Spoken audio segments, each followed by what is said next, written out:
Good morning, everybody. I hope you're having a great weekend. Here in Southeast Texas, we've been having rain all week. Finally, final rainstorm was yesterday morning, so yesterday was great.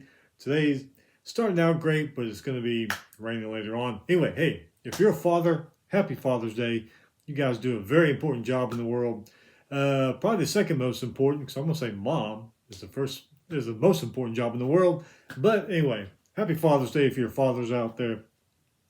Hope you have a good day. Spend time with your kids, barbecue, spend time with your dad if he's still around. Anyway, hope you have a great day.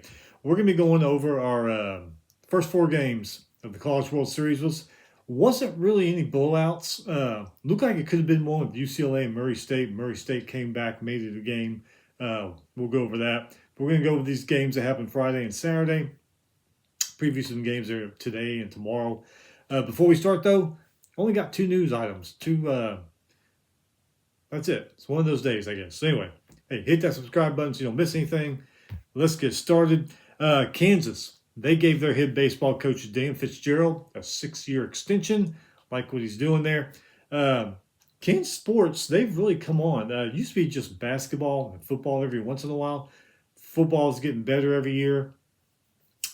Seem to have a great team every year in football. We all know about basketball. Baseball starting to come along. So things are looking good there at Kansas. So they give Dan Fitzgerald a 6-year extension. Didn't see anything about a raise. I would imagine there's a raise that goes along with it or some kind of incentive or something. But anyway, he got an extension. Wisconsin put on probation and fined $25,000. 9 coaches and staffers, including Luke Fickell, made impermissible phone calls to recruits back in 2023. 139 calls to 48 potential recruits when they weren't supposed to. So Luke Fickell and some others, a couple of other coaches left already, I read. One of them went to another college, one of them went to NFL. But yeah, they got year probation, $25,000 fine. Didn't see anything about postseason or anything like that. So anyway, they're dealing with that right now. All right, so Friday, game 1. Pretty good game. I really enjoyed it. Number 11, Coastal Carolina beat number 21, Arizona, 7-4. Coastal Carolina, 14 hits, 0 errors. Arizona, 9 hits, 0 errors. Coastal Carolina, Sykes hit a 2-run single. Barthol, 2-run double. They had 8 total strikeouts between their pitchers. Arizona, White hit a solo home run. And see if I can say his name right. Malakis. Anyway, RBI double. They actually have 10 total strikeouts. Like I said, it's a good game. Back and forth for a while. It was tied at 4 until the 8th inning when Coastal Carolina scored 3 runs to wrap it up. But yeah, I like that game. It was a pretty good game. Even the next game was good. Game number 2. Number 8, Oregon State beat Louisville 4-3.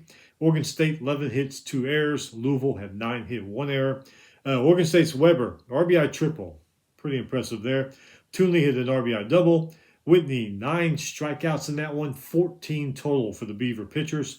Louisville side, Monroe, Davis, and Neighbors all hit RBI singles. Forbes, though, nice showing for him. 10 strikeouts. Oregon State wins on a walk-off in that one. Saturday, this first game, didn't start out all that good, but it got better as it went on. Number 13, UCLA beat Murray State 6-4. Both those teams had 9 hits, 0 errors. UCLA's Weston Martin hit RBI singles. Salgado hit a 2-run double. 8 total strikeouts for the Bruin pitchers. Murray State, Garner hit an RBI single. Only 4 strikeouts between those pitchers. Could have been their undoing there. UCLA, they scored all 6 of their runs in the first 4 innings. Murray State, though, came back, made a game of it, scoring 4 runs in the 4th, 5th, and 8th innings. Just came up short. Like I said, with only 4 strikeouts, kind of wondering if the pitching had something to do with that loss. Then the night game. Number 3, LSU beat number 6, Arkansas 4-1. LSU 6 hits, 0 errors. Arkansas 4 hits, 0 errors. Tigers went up 3-0 off of Arkansas. Zach Root gave up 3 runs. Then Geckel came in, struck out 10 LSU batters, only gave up 1 run. This game, I want to call people out, but if it wasn't for Root, this would have been a very good pitching duel. He just gave up those runs early. Um, Anderson for LSU, he struck out 7 batters. I don't know. It's just you got to feel bad for the guy. I mean, Arkansas could have easily won this game 1-0 had he not given up those 3 runs because it really was a pitching duel. It seemed like all night. Overall, pretty good game. I mean, it wasn't a blowout. 4-1 wasn't a blowout. But yeah, Tigers advance. Arkansas goes to loser bracket. Today, loser bracket, 2 p.m. Louisville versus number 21 Arizona. Winners bracket. This one ought to be pretty good tonight at 7 p.m. Coastal Carolina versus number 8 Oregon State. That ought to be a pretty good one. The first one should be good too because they're fighting for their lives. But I'm really looking forward to this one tonight. Coastal Carolina, Oregon State. And then tomorrow night, Monday, losers bracket. This one ought to be pretty good. Number 6 Arkansas versus Murray State. Murray State, kind of the Cinderella team. They want to keep this thing going, but they got to face Arkansas and their great pitching. It's going to be a very interesting game. And tomorrow night, winners bracket. Number 3 LSU versus number 13 UCLA. This ought to be a pretty damn good game. I noticed last night against when Arkansas brought in their good pitchers, LSU, man, had a hard time at the plate. Only scored 1 run. I mean, they got some hits because some guys on bases, but UCLA, man, it's going to be a tough one. They got some good pitching there. All right, so that's it. Like I said, have a happy Father's Day. Man, I hope you enjoy your day. Have a great day.